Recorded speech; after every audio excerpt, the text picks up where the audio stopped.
আমাদের যে একটা সিনেমার কাজ শুরু করতে যাচ্ছি, তো সিনেমার নাম হচ্ছে সোলজার। আমাদের মেগাস্টার শাকিব খান উনি অভিনয় করছেন।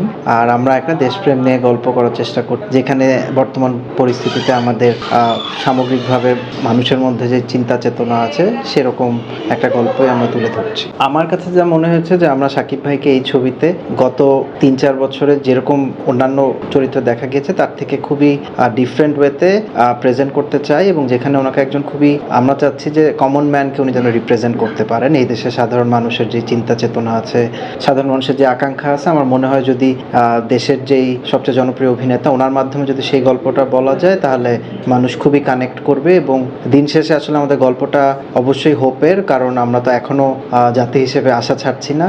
আমরা অবশ্যই আশাবাদী যে ইনশাল্লাহ যত দুর্যোগ আসুক, যত প্রবলেম হোক, আমরা hopefully will reach a better future. So সেই জায়গা থেকেই গল্পটা আমরা তো চেষ্টা করছি যে খুব তাড়াতাড়ি শ্যুট করে এবং যত তাড়াতাড়ি রিলিজ দেওয়া যায়, কারণ আমিও ব্যক্তিগতভাবে মনে করি যে আমাদের পুরো ইন্ডাস্ট্রি এখন কিছুটা ঈদ কেন্দ্রিক হয়ে গেছে। সো অন্য সময় যদি ছবিগুলো আসে তাহলে শুধুমাত্র যে হল মালিক তা না, এটা ছাড়াও ডিস্ট্রিবিউটর বলি বা অন্যান্য যারা এই সিনেমা ইন্ডাস্ট্রির সাথে জড়িত সবার জন্যই সেটা লাভজনক হবে। এবং আশা করি যে একটা বাংলাদেশে কি যে কোনো কিছু একজনের প্রথম কষ্ট করে শুরু করতে হয়, সেটা শুরু করার পর অন্যরা আসলে আরও অনুপ্রাণিত হবে এবং সাহস পাবে। সো দেখা যাক। বেসিক্যালি দেখেন, আমরা তো একটা সুন্দর গল্প বলতে চাই, সেই গল্পের প্রয়োজনে অবশ্যই মানুষের জীবনে রোম্যান্স থাকে, অ্যাকশন থাকে, ড্রামা থাকে। তো আমাদের গল্প অবশ্যই ড্রামা আছে, গল্পের প্রয়োজনে অ্যাকশন আছে এবং গানও আছে। তো প্রত্যেকটাই সিচুয়েশন অনুযায়ী সুন্দরভাবে আমরা করার চেষ্টা করছি, যাতে ওই গল্পের ওই মুহূর্তে যে ইমোশনটা দরকার সেটাকে যেন ক্যারি ফরওয়ার্ড করতে পারি।